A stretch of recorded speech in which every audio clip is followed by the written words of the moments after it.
Buenas noches. En primer lugar, pedir disculpas por este pequeño retraso.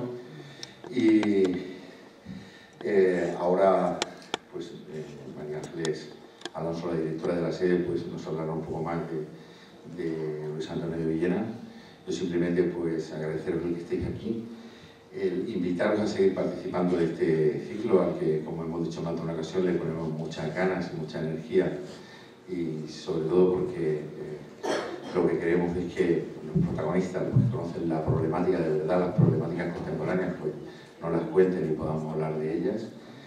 Y desde aquí, pues, invitaros a... Hoy estamos en el Ecuador del ciclo, es decir, esta sería la segunda conferencia, y invitaros a participar en las que quedan, que recuerdo que serán ya dentro de un mes, el día 15 de marzo.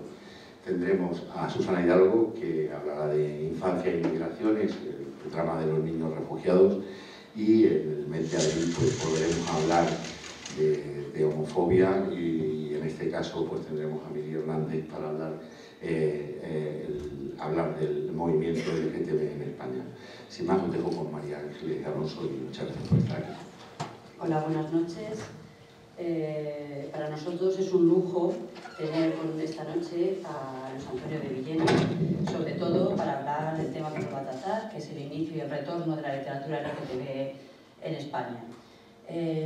Una de las cosas principales de este ciclo de miradas de realidad es fundamentalmente, pues, que las personas que viven día a día algunos de los problemas que nosotros encontramos en estas miradas, pues que vengan y nos lo relaten, y que nosotros, pues, tengamos esa posibilidad y ese lujo de poder preguntar directamente a este tipo de personas. Y una de esas personas es precisamente Luis Antonio de Villena.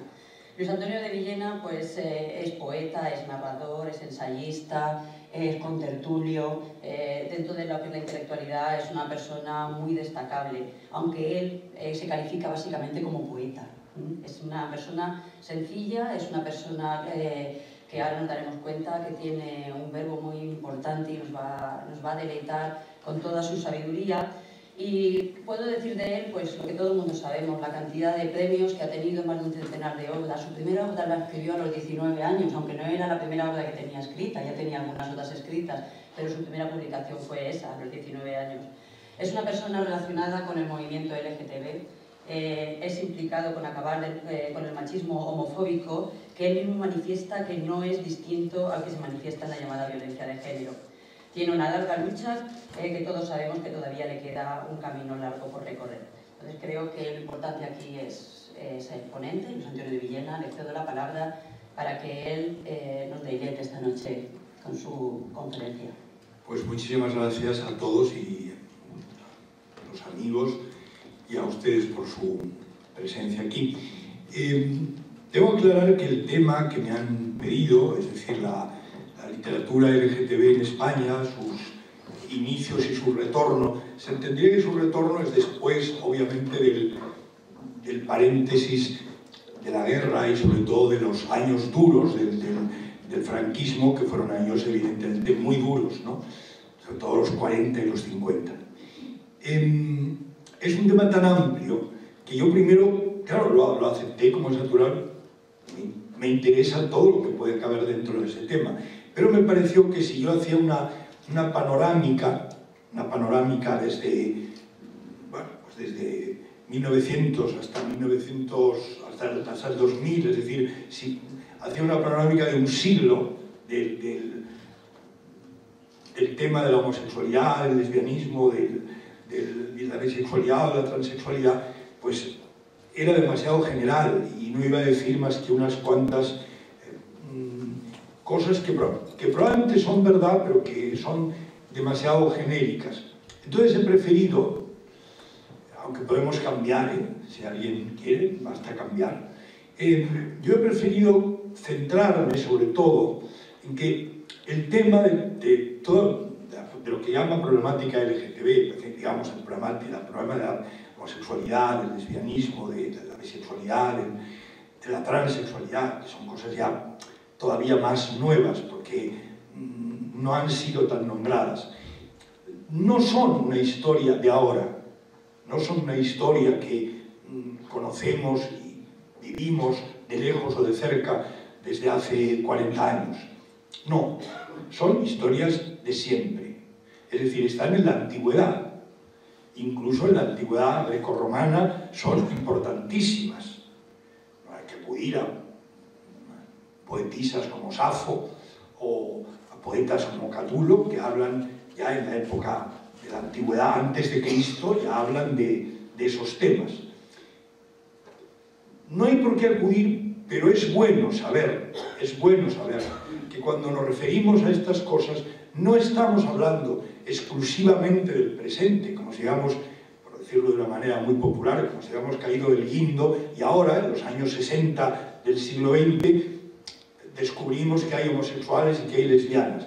No, esto es una historia tan antigua como la humanidad misma, como el hombre o la mujer. Es decir, es muy antigua. Claro que naturalmente ha tenido muchos zigzags y que sobre todo ha sido perseguida, ha sido denostada, ha sido maltratada. Incluso ahora que está muy candente el tema del feminismo, del acoso a la mujer, etc. Bueno, hay que decir pues, que el acoso al homosexual y a la lesbiana es todavía mucho mayor, ha sido todavía mucho mayor. Es decir, que si el feminismo tiene muchas causas para reclamar los derechos que le faltan, los homosexuales y las lesbianas tienen todavía más. Naturalmente son una minoría, y en tanto que minoría han sido una minoría enormemente denigrada, aplastada, dejada de lado, ignorada, y eso ha causado, y es importante que lo sepan, incluso que lo sepan las autoridades eclesiásticas, porque tuvieron mucho que ver en ello, que han causado muchísimo dolor.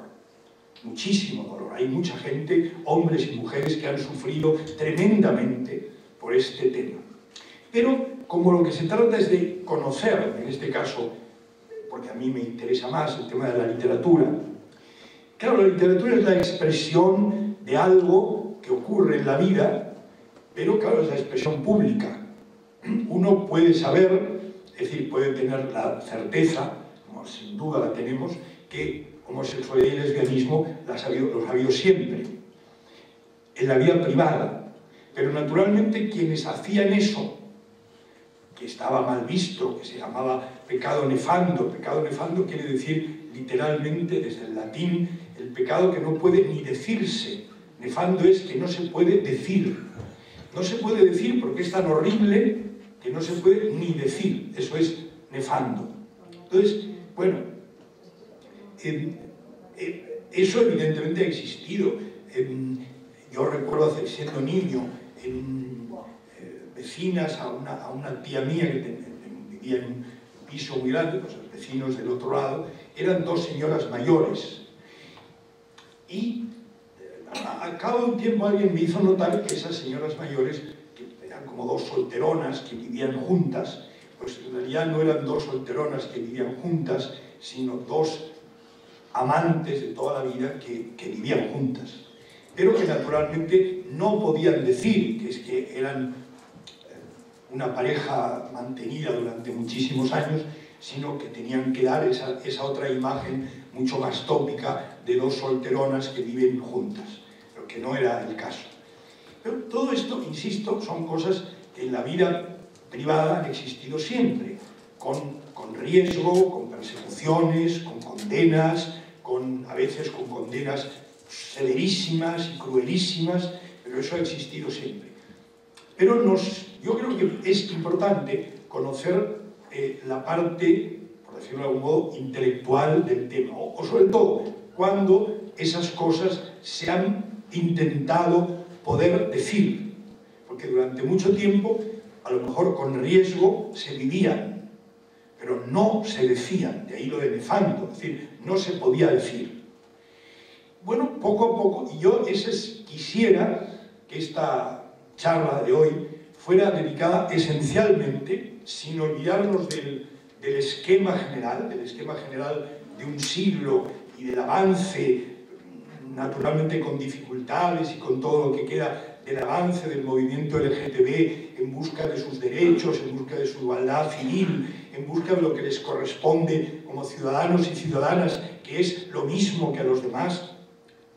Dentro de ese esquema me interesa voy a intentar explicar y contar lo que existía en España, formando parte de un movimiento que se dio en toda Europa, pero que España en este caso no fue una excepción, aunque a veces nos han querido hacer ver que sí, porque los autores luego fueron después de la época que voy a decir, fueron naturalmente muy ninguneados, fueron muy olvidados, hasta que se han recuperado en los últimos años, también lo voy a contar. Lo que quiero es ver cómo desde finales del siglo XIX hasta la Guerra Civil, en el caso español, es decir, hasta 1936, pongamos por caso, desde 1900 a 1936, hay ya un movimiento que no se podría llamar LGTB, por supuesto, pero que sí es un movimiento gay, lésbico o homosexual,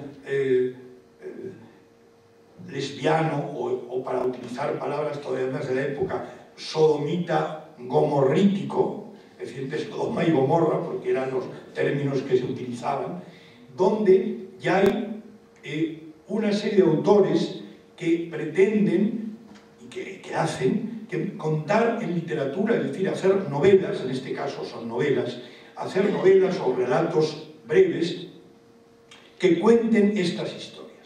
Es decir, es la primera vez desde el Renacimiento, desde la Antigüedad y desde el Renacimiento, es la primera vez que los temas homoeróticos, masculinos o femeninos, me voy a referir más a los masculinos porque eran los que tenían más facilidad para salir, no por otra razón, empiezan a aparecer.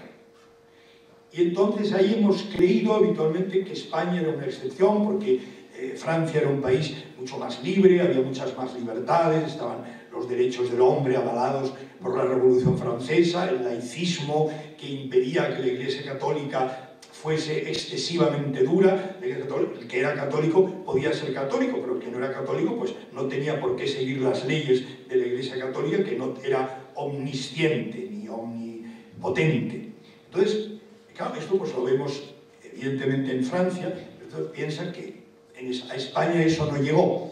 Bueno, sí llegó, e incluso tuvo mucho éxito porque a partir de unos movimientos literarios que empiezan a finales del siglo XIX, muchos de ellos en Hispanoamérica, lo que se llama, para los que han estudiado literatura, el modernismo, que ya indica que es algo moderno, pero que es la idea de una literatura refinada, de una literatura elegante, de una literatura que trata temas que no son los de todos los días, sino temas un poco especiales, temas un poco sutiles. Esa literatura y ese movimiento modernista, simbolista, decadente, ese movimiento es el que va a permitir que, al hilo de algo que en España se llamó literatura galante, dé lugar a que junto a los temas, claro, siempre amparados en el paraguas extraño y por supuesto entre comillas del vicio.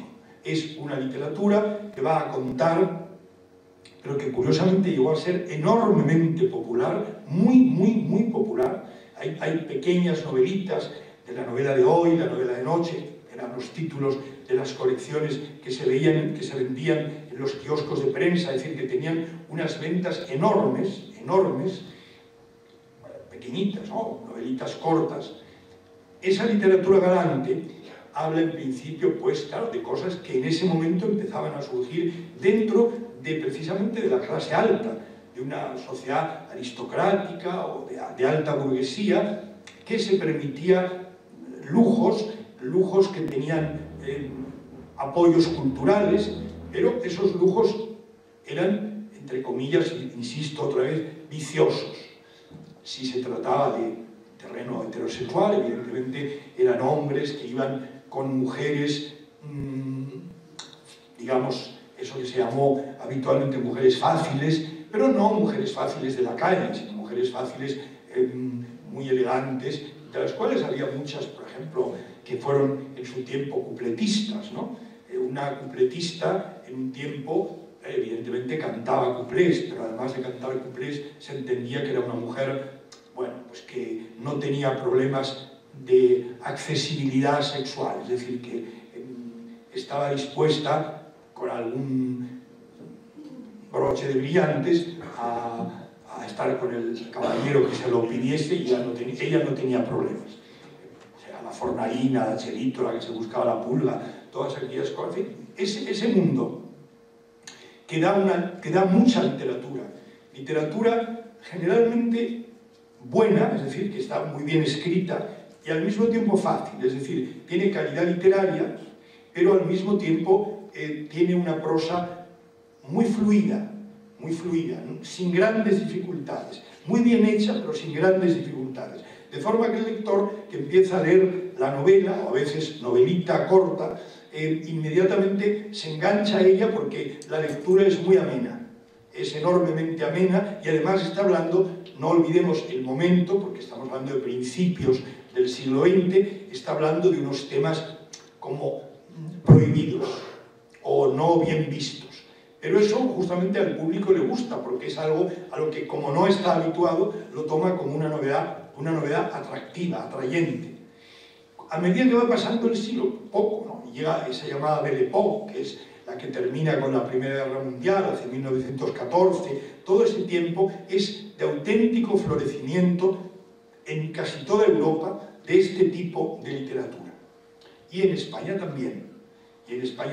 Inicialmente, como digo, es una literatura que trata de mujeres de vida fácil, o no tan fácil a lo mejor, pero en fin, de las que se llamaba mujeres de vida fácil, evidentemente de drogas, porque empieza el éter y la cocaína, que aparecen en todas las novelas, de historias también estrafalarias, como por ejemplo el espiritismo, es decir, reuniones muy elegantes, donde en una mesa de 3 patas se invoca a los espíritus para hablar con ellos, tipo de una famosa señora que había puesto de moda el espiritismo, que era Madame Blavatsky.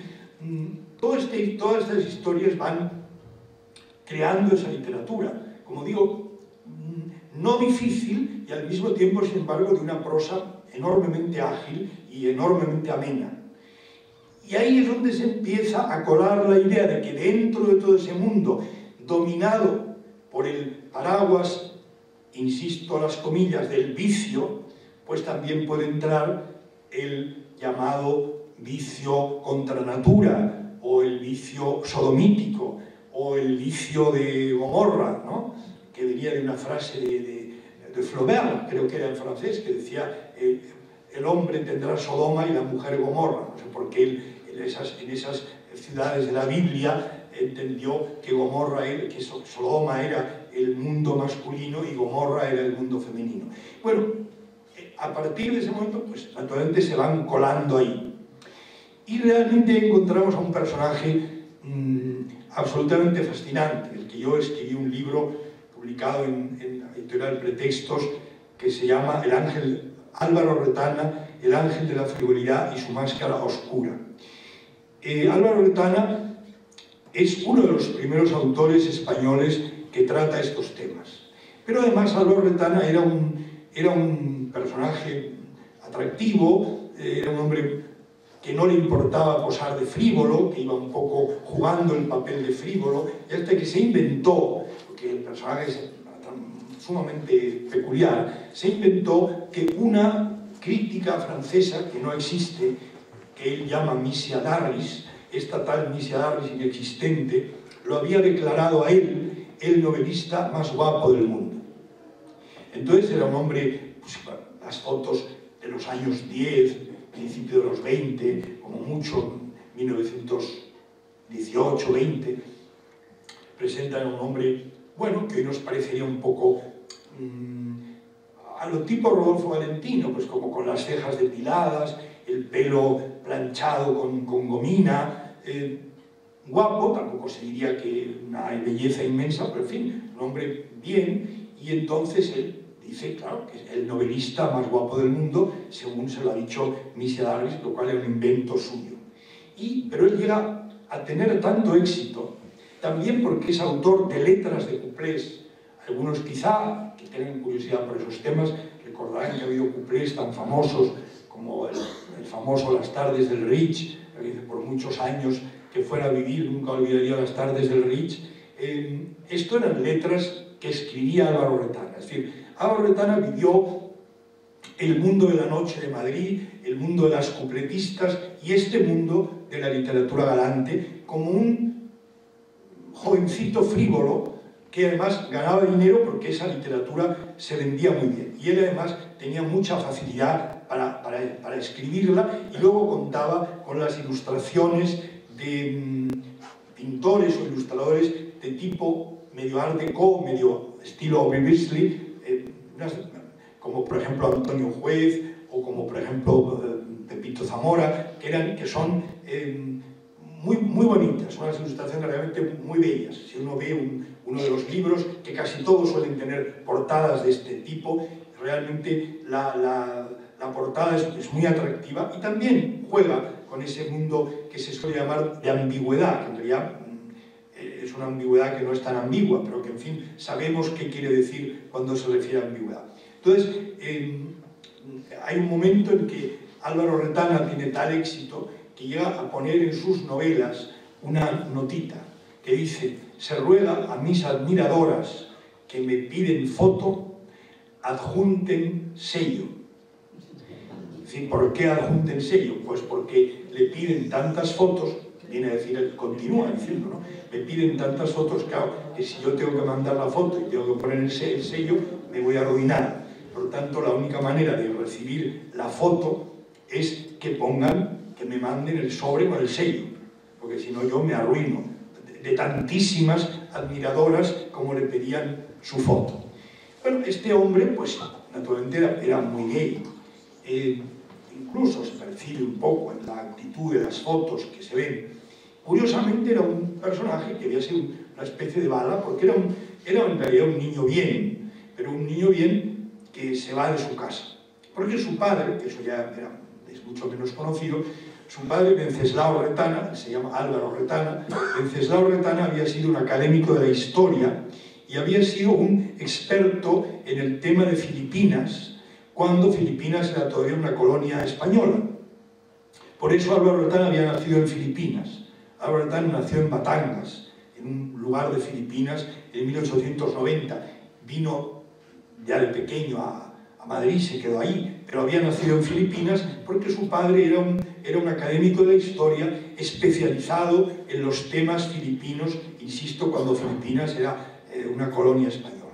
Y claro, el señor Wenceslao Retana, que tiene libros publicados y cuentos sobre temas siempre de Filipinas, era un señor muy serio. Entonces le sale un hijo que a los 17 años trasnocha, no se sabe si toma cocaína, va con señoritas que son amigas, porque a él las señoritas no le interesaban, pero son amigas, pero va con las señoritas cupletistas.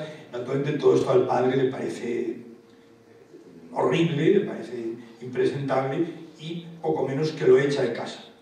Entonces Retana, Álvaro Retana, el hijo, empieza a hacer su vida, se olvida del padre, de Wenceslao Retana, el especialista en temas de Filipinas, y se dedica a hacer esa vida cobijado por todas estas cupletistas para quienes escribe además letras de canciones, y empieza a escribir esta literatura a veces en novelitas cortas y otras veces porque la demanda era tan grande que a veces un capítulo se podía convertir en una especie de novelita corta, cuando en realidad luego esa novelita corta, que no era tal, sino un capítulo redondeado, pasa a ser una parte de una novela mucho más grande.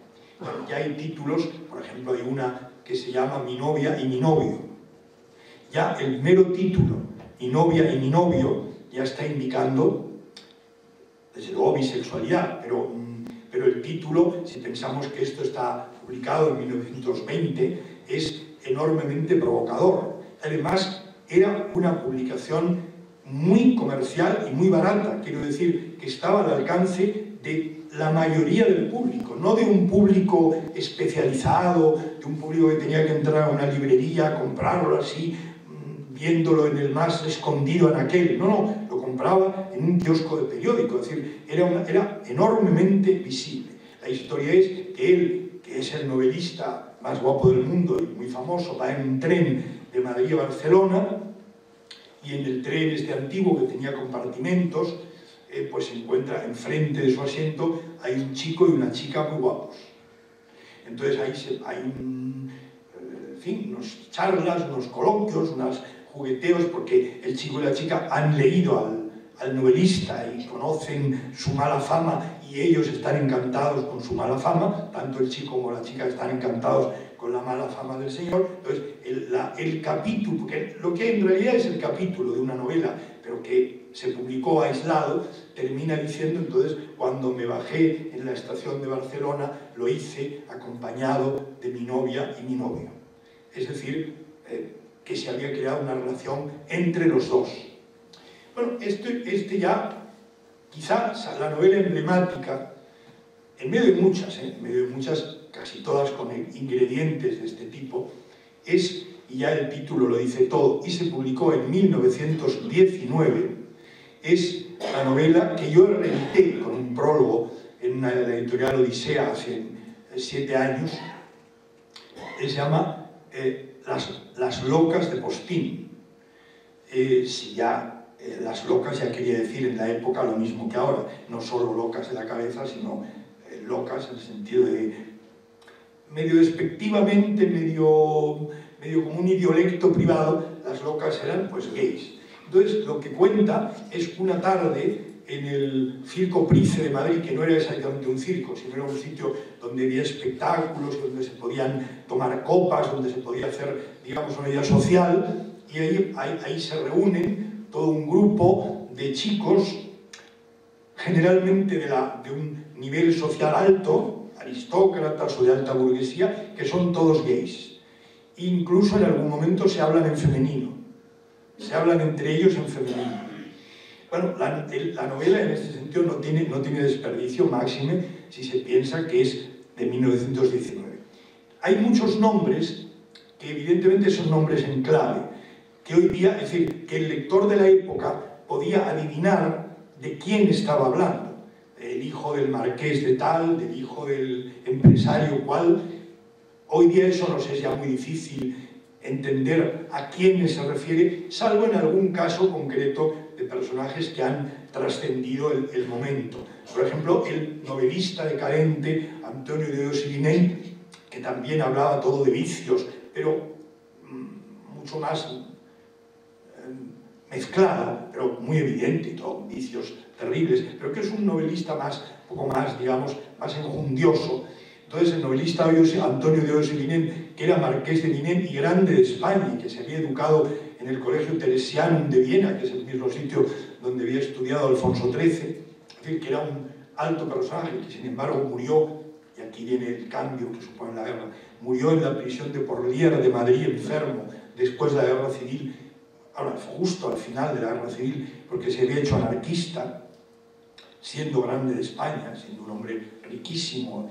Y este hombre, que llevaba siempre monóculo y unos cuadros muy bonitos de él, pues ahora era enormemente conocido, todo el mundo sabía que era gay, pues esa comunidad gay estaba muy fascinada con el personaje. Entonces, hay una escena bonita de la novela donde aparece Ossolineau, que naturalmente no tiene ese nombre, pero tiene un nombre que se identifica fácilmente. Es decir, suena igual, aunque sean otras palabras, ¿no? Uno sabe perfectamente que ese novelista decadente que aparece en la reunión es Ossolineau, aunque se llame con otro nombre. Y entonces, digo, enseguida que apareció el novelista decadente, uno de los jóvenes, que era lector apasionado suyo, acudió a hablarle de su última novela.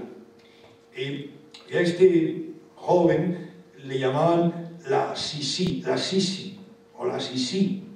Y yo me acuerdo que al leerlo la primera vez creí que se trataría de la famosa emperatriz de Austria-Hungría, la emperatriz Elizabeth, a la que, una mujer muy trágica por otro lado, a la que de jovencita llamaban Sisi, y hubo unas películas famosas que hacía Romy Schneider en los años 50, que hicieron famoso el personaje de Sisi, aunque edulcorándolo, porque en realidad, como digo, la emperatriz de Austria-Hungría y la emperatriz Elizabeth, princesa de Baviera, había sido un personaje enormemente trágico y una persona realmente llamativa y muy singular en su tiempo. Pero bueno, resulta que no, que al chico no le llaman Sisi por la emperatriz, sino que le llaman Sisi, nos dice literalmente, esto es una cita, a quien llamaban Sisi porque en sus, atentos, en sus 16 años de vida nunca había dicho que no a ninguna proposición deshonesta. Es decir, había dicho a todo que sí. Por lo tanto, como decía siempre que sí, le llamaban sí, sí. No sí, sí, sino sí, sí, sí, sí. ¿Por qué? Porque siempre decía que sí. ¿A qué? Y la expresión es exacta, a cualquier proposición deshonesta. Entonces, claro, el novelista decadente le mira con muy buenos ojos y le tiene que decir una frase, que estamos hablando de una novela muy evidente, pero que al mismo tiempo juega con ironía e incluso es un poquito lúdica. El novelista decadente, que a Álvaro Retana le parece demasiado embarado, tiene que decir algo raro, porque por eso es decadente, tiene que decir algo raro. Entonces, el novelista decadente saluda a Sisi y le dice que le agradece, que le haya gustado su novela, que está encantado de tenerlo como lector, y le dice, además, pareces hoy una virgen etrusca. Y entonces uno se pregunta, ¿qué quiere decir una virgen etrusca? Bueno, Etrusca, pues era un pueblo cercano a Roma, en Etruria, en Italia, es una virgen etrusca, ¿no?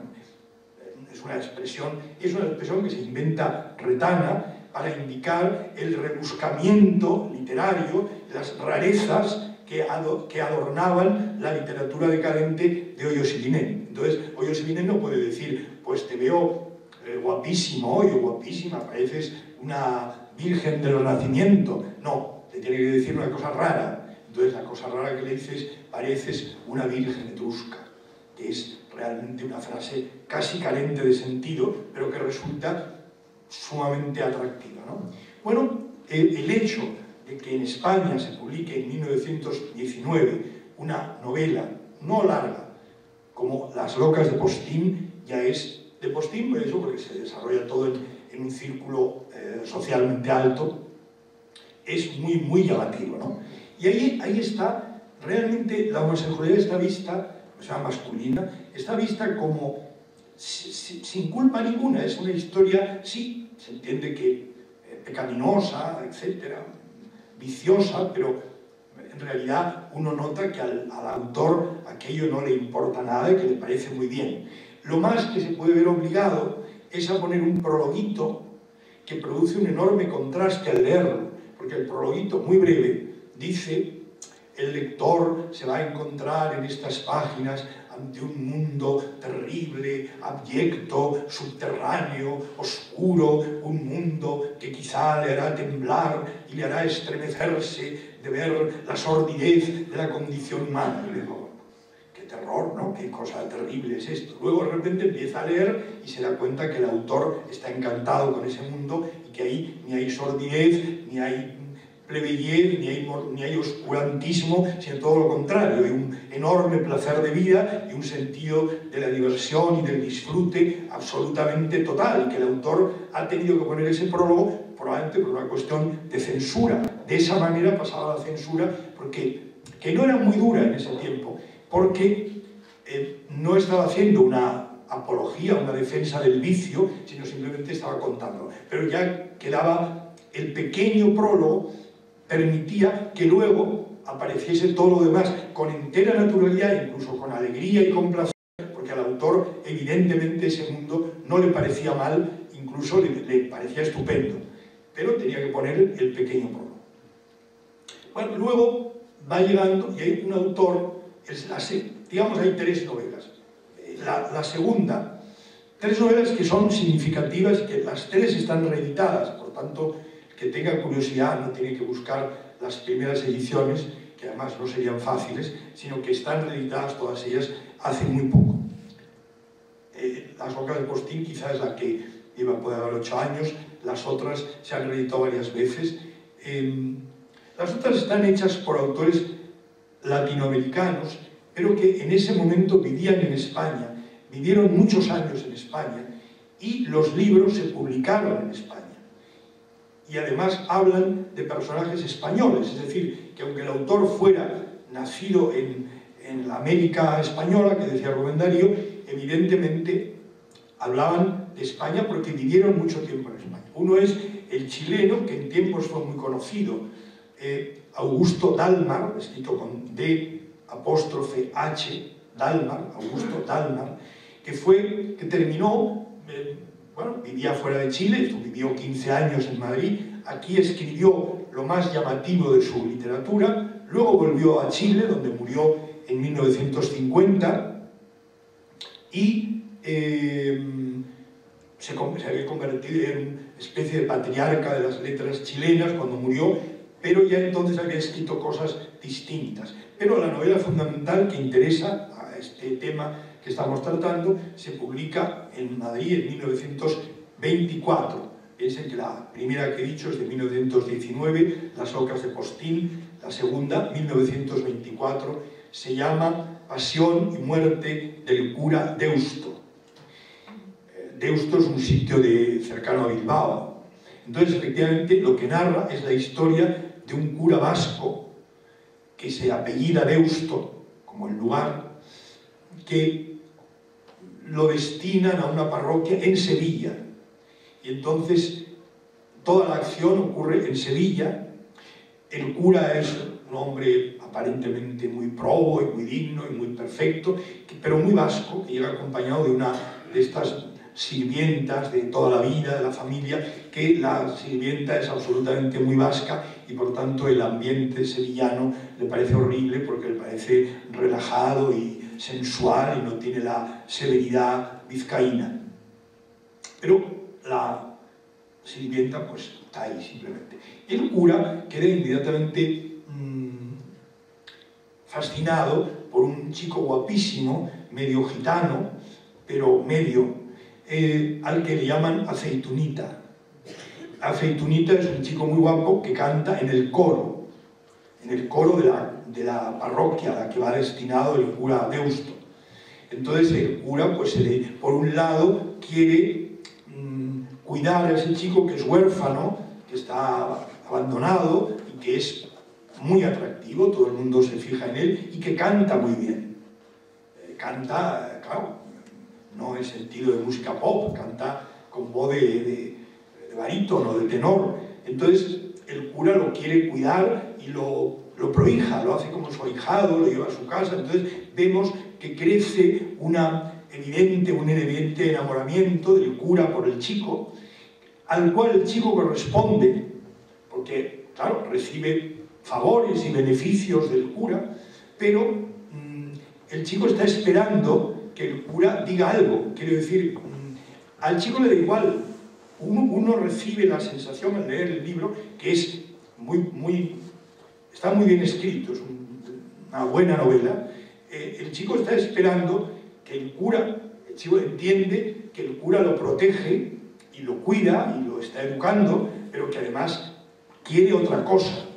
Y como el chico es joven y no le importa, vive esa pansexualidad, es decir, ese no importar de qué sexo sea, puede ir con hombres, con mujeres, no importa, pues al chico no le importa el tema, pero claro, necesita que sea el otro el que le diga me gustas o te quiero, o lo que convenga al caso.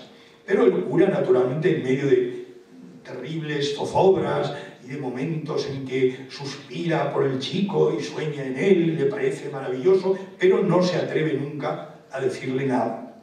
Entonces, claro, cuando el chico ya se hace más mayor, empieza a tener historias con personajes de Sevilla, con los que ya sí hace cosas, y lo invita, pero ya no puede cantar en el coro de la parroquia, entonces le invitan a ir a Madrid a vivir una vida de actor o de personaje dedicado al mundo del espectáculo, porque se trata de alguien físicamente muy atractivo y que además tiene buena voz. Entonces lo quieren llevar a lanzarlo al mundo del espectáculo, donde también se entiende que el mundo de la sexualidad abierta, es decir, el mundo de la homosexualidad es permitido, porque efectivamente el mundo del teatro fue siempre un mundo donde todas estas cosas eran muy bien vistas, es decir, la sociedad podía condenarlo, el mundo del teatro, como luego el mundo del cine, aceptaba eso perfectamente. Todo el mundo sabía que Benavente era homosexual,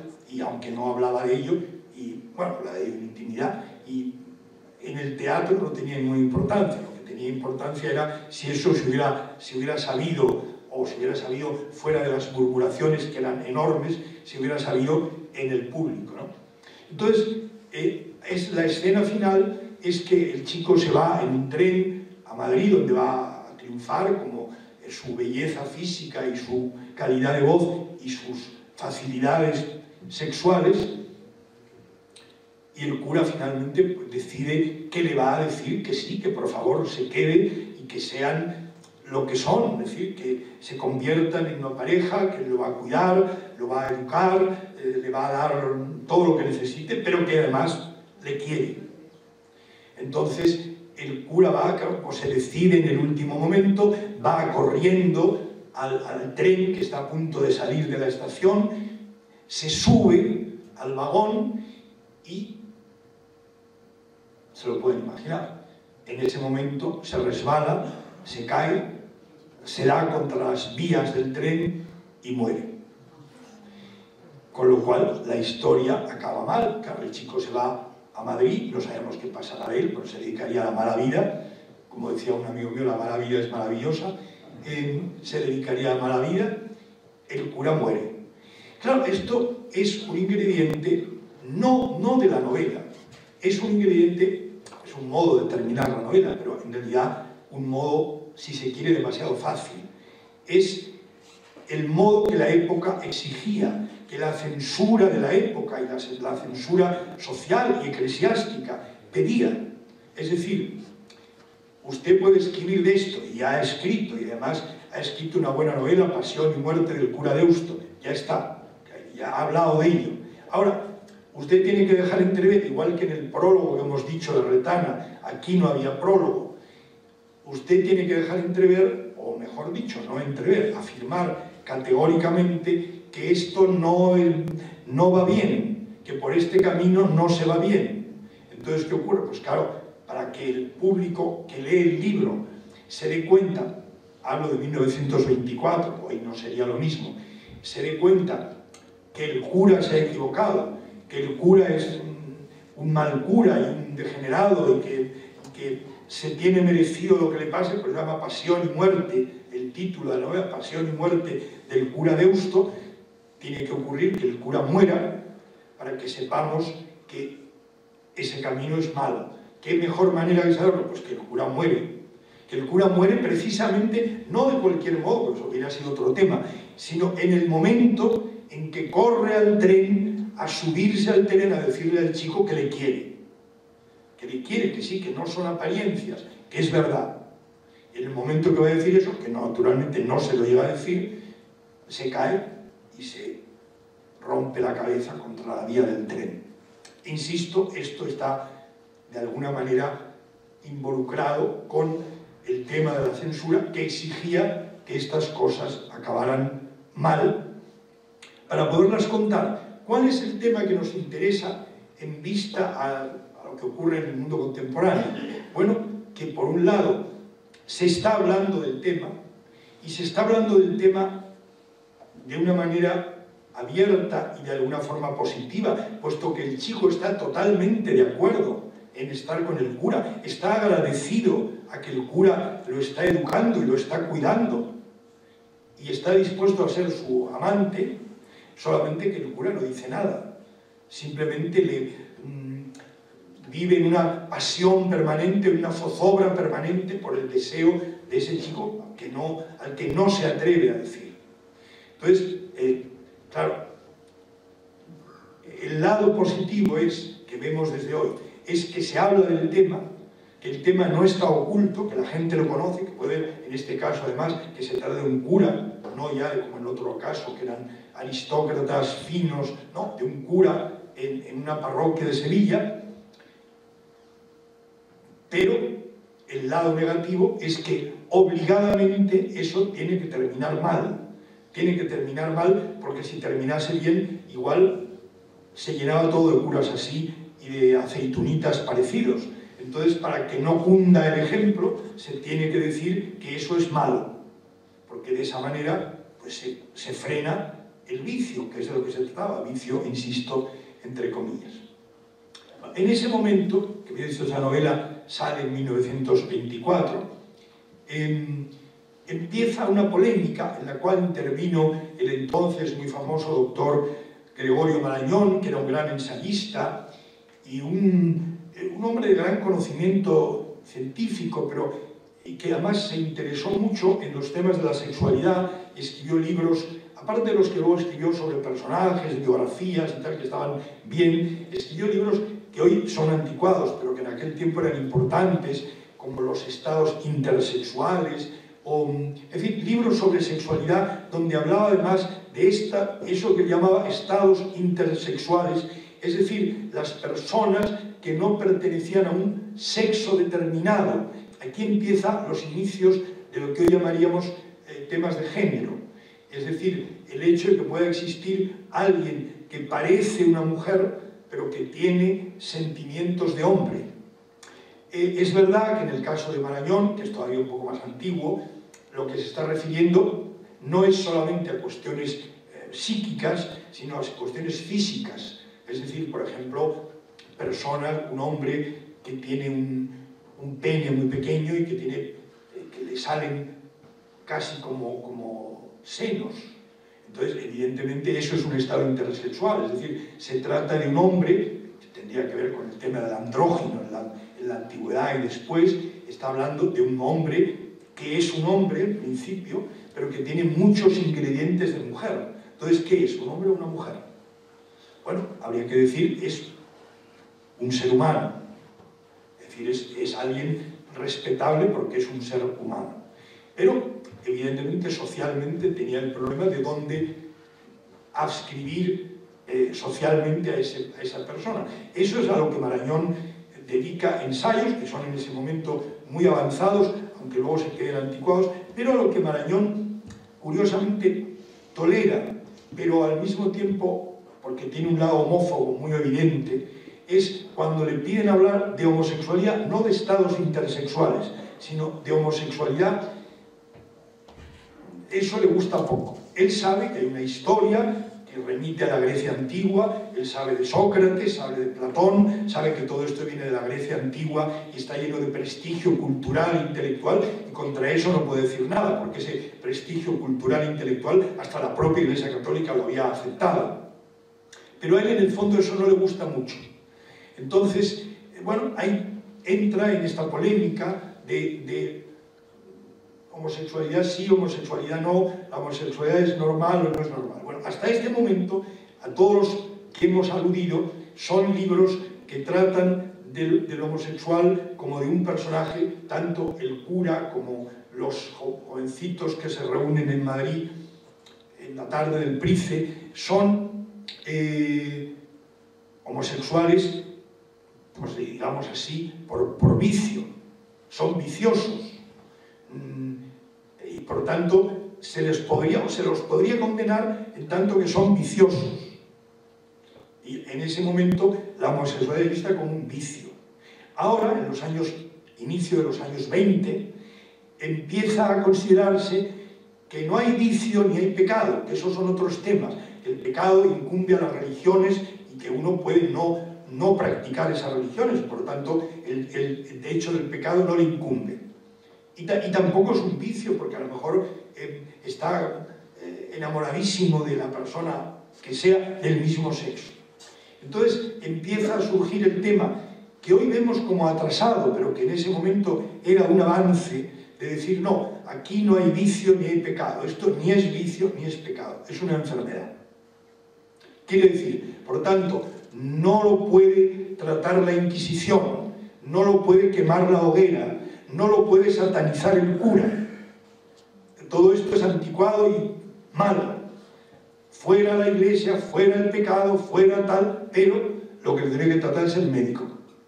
El médico tiene que tratar a esta persona que tiene una enfermedad. Que tiene la enfermedad de que en lugar de gustarle las mujeres, si es un hombre, le gustan los hombres.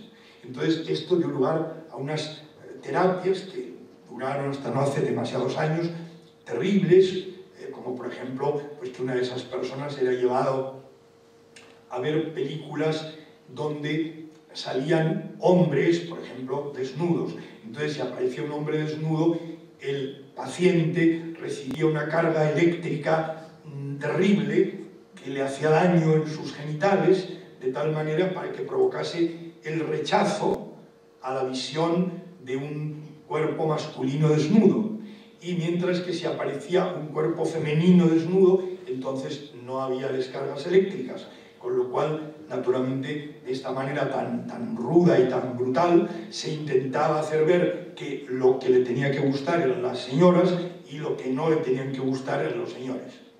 Bueno, esto, como digo, toda esta idea de que la homosexualidad fuese una enfermedad y no un pecado ni un vicio, hoy día la vemos afortunadamente como muy superada y totalmente pasada. Pero en los años 20 fue un determinado avance, porque la homosexualidad quedaba fuera del pecado, quedaba fuera de la Iglesia, quedaba fuera de la condena, de esta condena, digamos, que va más allá de lo civil, para pasar a ser una historia de un enfermo o una enferma a la que hay que curar. Y ahí aparece la tercera novela a la que me voy a referir, que no tenemos tiempo para más, que es El ángel de Sodoma, de Alfonso Hernández Catá. Alfonso Hernández Catá había nacido en Cuba, pero había nacido en Cuba cuando Cuba era una colonia española, por lo tanto, digamos, era español. Yo creo que Hernández Catá se debió sentir cubano, pero muy español también, porque vivió muchos años en España y casi toda su obra está publicada en España. Y él se marcha de España cuando empieza la guerra civil y, en fin, ante el desastre y el horror de la guerra civil, huye de España y se va, pero no se va a Cuba, que era entonces un sitio próspero, se va a Brasil y muere en Río de Janeiro en 1940. Bueno, ha dejado, entre muchas obras, El ángel de Sodoma, de 1928, también reeditada. El ángel de Sodoma es lo que su título indica. No alguien muy guapo y muy bello como un ángel, pero que pertenece a Sodoma, una de las ciudades de la llanura de la Biblia, castigadas con la lluvia de azufre. No, es que es un ángel, es decir, se trata de la historia de un hombre muy bueno, de una muy buena persona, o sea, un ángel, muy buena persona, de un corazón limpio y puro y estupendo, pero que el pobre tiene la desgracia de pertenecer a Sodoma. Es decir, siendo tan buena persona y tan estupenda persona, le gustan los de su propio sexo.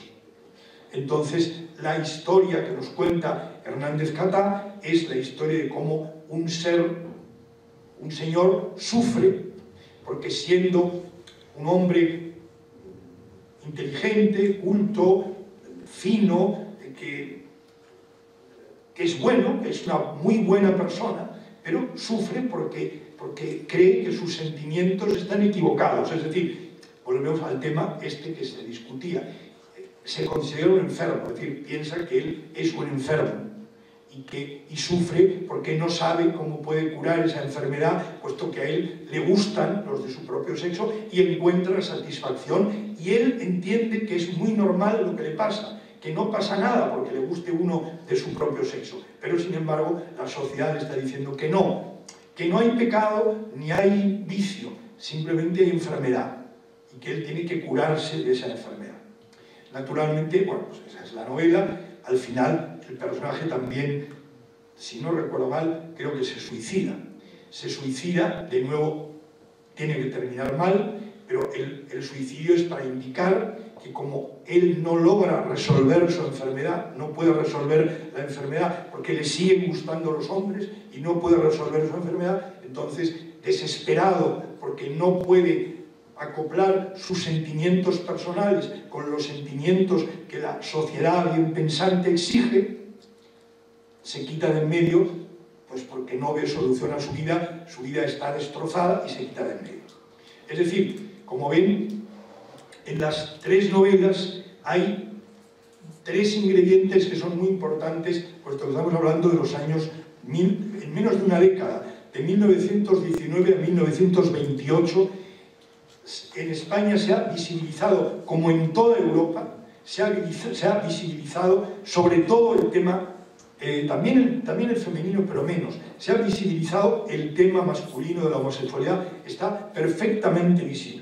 Se puede leer en libros que además son buenos libros, son buenas novelas. Pero aparece el elemento negativo de que hay que dar a entender que ese camino no es el correcto cuando la homosexualidad se considera una enfermedad porque no, hay que curarla y no se sabe muy bien cómo se va a curar. Y cuando es un vicio, pues porque como es un vicio, termina mal. ¿Y quién se salva de esto? Que lo dejo para cerrar con un broche con el principio. Pues Álvaro Retana, porque ya he dicho, Hernández Catá, cubano que había vivido mucho tiempo en España, muere en 1940, Augusto Dalmar, chileno que vive 15 años en España, ambos publican en España, muere en Chile, en Santiago de Chile, en 1950. Pero ¿qué ha sido de Álvaro Retana, el novelista más guapo del mundo, que ha tenido un éxito enorme en los años 20 e incluso algo en los 30? En los 30 menos, porque empieza a haber una literatura de carácter social. Cuando llega la República hay una literatura que habla ya de problemas políticos, de problemas sociales, de la clase obrera. Empieza a surgir toda esa literatura de problemática social que deja un poco de lado y que incluso deja de estar de moda la que se había llamado, como he dicho, literatura galante. Entonces, Retana pierde popularidad, aunque todavía escribe alguna novela de ese tipo, pero se va convirtiendo en un personaje olvidado, un poco, se le ha pasado su tiempo. Y al terminar, pero él sigue metido en su mundo de cupletistas, de amigo de mujeres, entonces se hace muy amigo de una cupletista, y al terminar, bueno, al llegar a la guerra, hacia el final de la guerra civil en Madrid, él tiene miedo y va a casa de ella, de la cupletista, a refugiarse. No sabe que la cupletista se ha aliado con un miliciano absolutamente furibundo, que ha saqueado iglesias, es de los que ha quitado, en fin, el gran disparate que fue la guerra civil española realmente, donde los políticos demostraron la incapacidad para superar situaciones que a lo mejor alguien menos dogmático hubiera podido intentar superar sin esa barbaridad de violencia. A este hombre tiene miedo, hay, como digo, un miliciano que está con la cupletista y que ha saqueado iglesias. Y por lo tanto en la casa quedan muchos objetos de culto que están ahí, claro, dejados porque el miliciano o otros milicianos se los han llevado y los han dejado en casa de la cupletista, que es la amiga del miliciano. Pero la cupletista y el miliciano deciden, claro, que la guerra está perdida y que se van. Y se van en un coche a Portugal, donde a la frontera los detienen y los fusilan. Y el pobre Retana pues se queda solo en casa de la cupletista, donde siguen estando los objetos de culto que los otros nos han llevado, porque se han llevado algunos para intentar, si llegan a Portugal, venderlos, que no llegaron. Entonces cuando Retana entra y lo detienen, claro, lo detienen no porque fuera de izquierdas, porque, bueno, había estado a favor de la República, pero no era en absoluto, no le interesaba la política, no era un militante de una izquierda extrema para nada, era un señor, digamos, demócrata, de centro, totalmente liberal en todos los sentidos. Es decir, no es por la política por la que le detienen, lo detienen por la moral, lo detienen porque se sabe que es un señor de mal vivir y porque ha escrito esos libros indecentes que en ese momento, luego el franquismo se haría más atemperado y un poco más atenuado, pero en ese momento el franquismo es absolutamente brutal, actúa con una total brutalidad. A Retana lo detienen por esto y le hacen, eso es que había unos juicios sumarísimos donde el acusado es condenado de antemano, pero tiene una especie de posibilidad de defenderse, que hay una historia curiosa, un poco así extraña, es decir, el fiscal, que es inmediato, le dice al juez: señor juez, este monstruo de perversión utilizaba los cálices sagrados para beber el semen de los niños. Los niños no tienen semen, pero en fin, todavía. Entonces el fiscal dice una barbaridad, que además evidentemente no era cierta. Lo que pasa es que unía el hecho que hubieran encontrado a lo mejor cálices o copones en la casa de la cupletista con la mala fama de Retana. Entonces, curiosamente, claro, eso era por sacrilegio una inmediata condena a muerte. No por política, por sacrilegio, es decir, por un tema religioso. Por sacrilegio era inmediatamente condenado a muerte. Pero entonces Retana pide la palabra y es decir, que era así frivolón, con cierto probablemente a manera pequeño amaneramiento, dice: no, señor juez, yo tengo algo que decir. Yo no lo bebía en los cálices sagrados, yo lo bebía directamente. Entonces, esta barbaridad, llamemos así barbaridad para el momento, sin embargo, hace que no le puedan fusilar, porque ya no hay sacrilegio. Es decir, él no ha usado los cálices, no ha usado nada religioso. Lo que se ha limitado es a ser vicioso. Es un vicioso, pero no ha metido a la religión por medio. Entonces, naturalmente, lo que le condenan es a muchos años de cárcel, que luego se quedaron en menos, pero cuando ya Retana sale de la cárcel, estuvo unos 9 años en la cárcel, cuando Retana sale de la cárcel, pues se encuentra ya con un mundo que no tiene nada que ver, es el mundo de finales de los años 40, y ya ese mundo ya no tiene nada que ver con el mundo que él ha vivido en los años 20, y ya se queda convertido en un personaje marginal que curiosamente tiene un florecimiento extraño cuando sale la película interpretada por Sarita Montiel. Entonces Sarita Montiel, luego Sara Montiel, el último cuplé. Es decir, cuando sale el último cuplé, la historia de una cupletista, claro, resulta que Retana ha conocido todo eso de primera mano. No es que pueda hablar de ello, es que lo conoce en persona, conocía a las cupletistas de verdad en primera persona. Entonces él escribe unos libros que se publican también en forma de bolsillo, en editoriales muy baratas, pero que salen al mercado con historia del cuplé, historia de una cupletista, publica algunos libros y eso le da un poquito de interés. Y lo que tiene, vive en un piso muy humilde de Lavapiés, y lo que tiene es un inmenso fichero lleno de fotos de todas las cupletistas y cantantes que ha habido en lo que se llamaba el género frívolo, es decir, que era lo que a él le gustaba, es decir, las canciones, los espectáculos de variedades, esos desnudos, medio desnudos, esencialmente de mujeres, claro. Bueno, pero él debía seguir teniendo sus historias porque evidentemente el final de Retana, que muere en 1970 con 80 años, es trágico porque a mí me dijo el hijo, porque tuvo un hijo que parece que sale por una casualidad de una noche loca con una cupletista. Entonces el hijo era un hombre que, bueno, pues que quería a su padre, que le había ayudado en la época de la posguerra, pero que de antes de la guerra no sabía nada, porque el hijo estuvo metido en un internado durante toda su juventud, porque el padre no quería saber nada del hijo. Por supuesto, le pagaba sus gastos, al hijo no le faltaba de nada, pero el padre hacía su vida, y el hijo no le interesaba demasiado. El propio hijo me contó una historia que era triste, ¿no?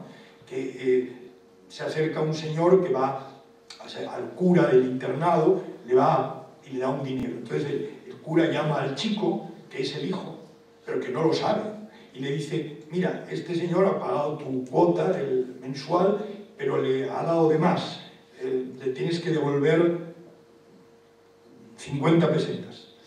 Entonces ve y dáselas. Claro, el cura lo hace con el hecho de que el chico se encuentre con su padre, pero parece que eso no funcionó mucho. Es decir, Retana se ocupaba del chico en cuanto que no le faltara de nada, pero no en quererlo. Entonces el hijo me dijo: usted sabe de mi padre mucho más que yo. Y yo me callé, pero claro, tenía que decir: pues sí, sé de su padre más que usted, porque claro, usted no conocía la vida de su padre antes y ni siquiera sabe usted que pues nació de casualidad. Bueno, eso sí lo sabía. Entonces, en un momento dado, hablamos de la muerte. Y él me dice: no, pero mi padre murió en un hospital de Torrejón de Ardoz, un pueblo cercano a Madrid, donde había tenido una finca. Ya no era la finca que había tenido, pero en fin, él había tenido una finca en Torrejón de Ardoz que ya había vendido.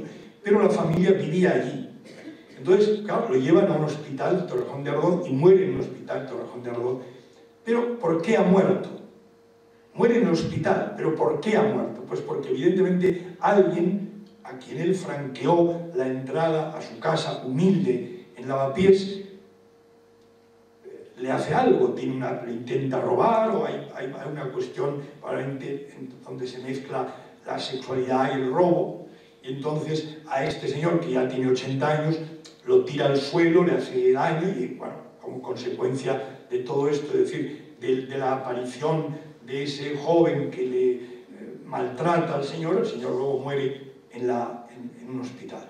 No muere en el acto, se muere al cabo de unos días en un hospital. Es decir, que la vida de Retana, pues curiosamente también termina en una tragedia, pero de otro tipo, porque ya evidentemente en ese momento la homosexualidad está empezando a ser considerada de otra manera, y a mí las personas que me contaron que habían conocido a Retana y que me contaron la historia, pues ya lo veían como simplemente la historia pues, de una especie de viejo verde, de un viejo verde que todavía a los 80 años andaba haciendo esas cosas.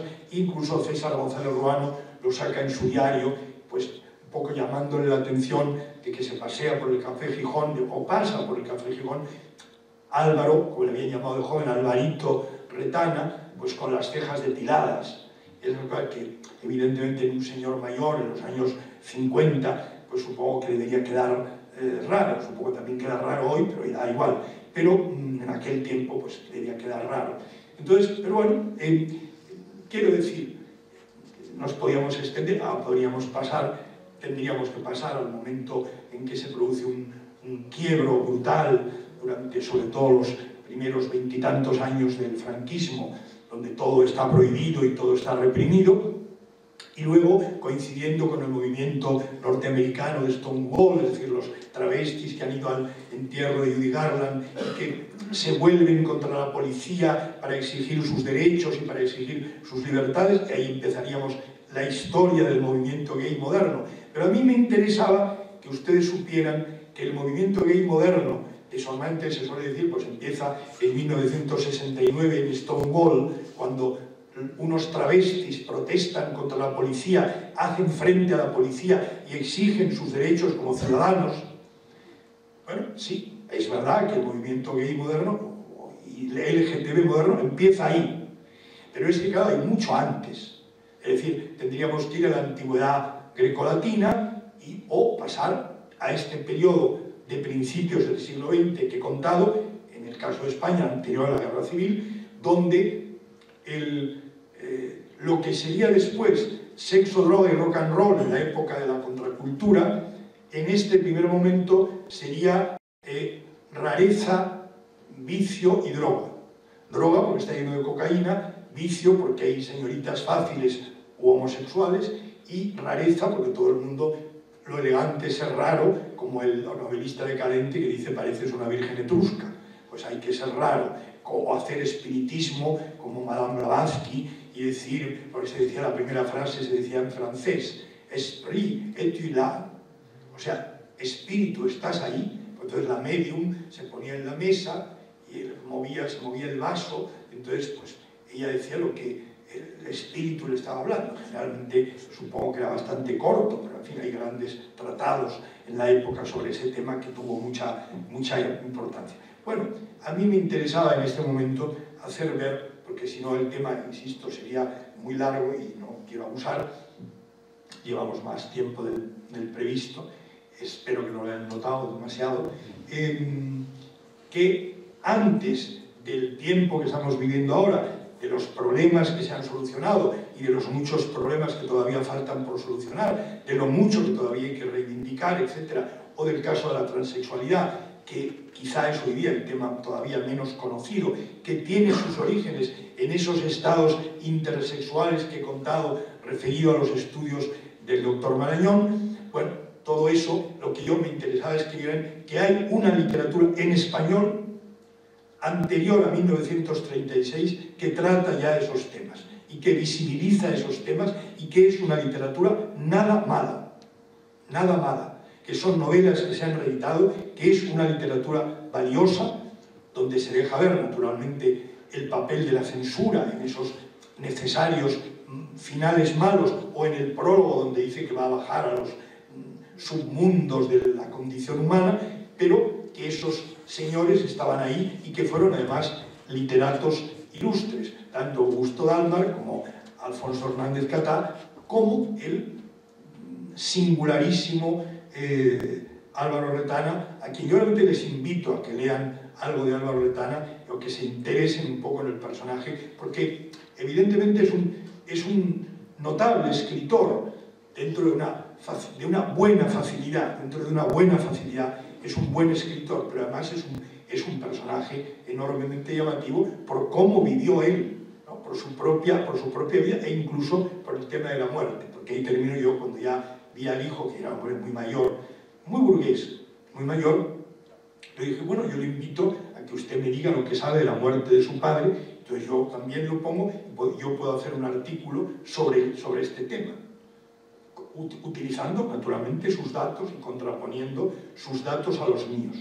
El señor, que fue amabilísimo conmigo, me dijo, sí, pues estupendo, muy bien, lo hacemos, no se preocupe usted, yo le mando, tal.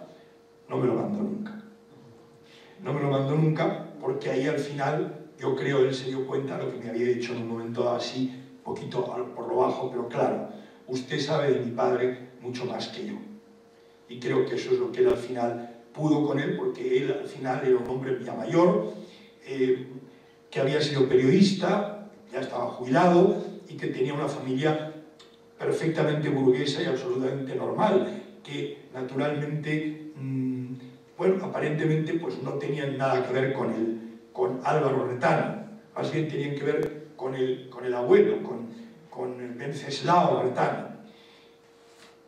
La única cosa que haría ver los genes es que, curiosamente, después de todo esto, y después de haber publicado el libro que publiqué en 1999, antes de la reedición de Locas de Postín, que se llama, como he dicho, El ángel de la frivolidad y su máscara oscura, tiempo y literatura de Álvaro Retana, yo recibo ya en el email un correo. Y el correo dice Álvaro Retana. El correo está firmado Álvaro Retana. ¿Quién es Álvaro Retana? No es espiritismo, no es que ha aparecido el Álvaro Retana inicial. Es su nieto. Es un nieto que se llama igual. Y el nieto me dice, admirado don Luis Antonio, algo así, para caer bien. ¿Sabría usted algo más de mi abuelo? ¿Me podría usted contar algunas cosas más de mi abuelo? Un abrazo de su amigo Álvaro Retana. Y yo pensé, ¿por qué quiere saber más de su abuelo? Quizá le interesaba, por motivos no estrictamente históricos, que ya se los había dado yo en un libro, sino personales. Y yo le tuve que contestar, lo que sé de tu abuelo ya lo he contado, creo que te podría contar muy poco más. Pero bueno, ahí sigue habiendo un Álvaro, debe seguir habiendo un Álvaro Retana, que ya es un nieto. Pero es curioso que este señor, que nunca no tuvo ningún interés en la familia, ni en la sociedad tradicional, y que vivió la vida que vivió, pues curiosamente por un azar tuviera un hijo, y luego, claro, ese hijo que sí le salió enormemente burgués, es decir, más parecido al abuelo que al padre, tuviera una familia, y hoy sea una familia burguesísima, que son los herederos de Retana, pero que sin embargo pues aparezca un nieto con el mismo título que escriba a Luis Antonio de Villena diciéndole, Por favor, ¿me podría usted decir algo más de mi abuelo?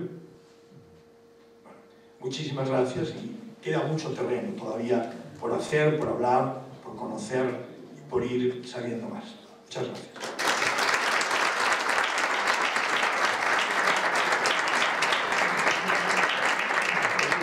Si alguien quiere hacer alguna pregunta, pues yo no sé si en estos casos hay mucho que preguntar, pero si yo puedo, estoy encantado de contestar.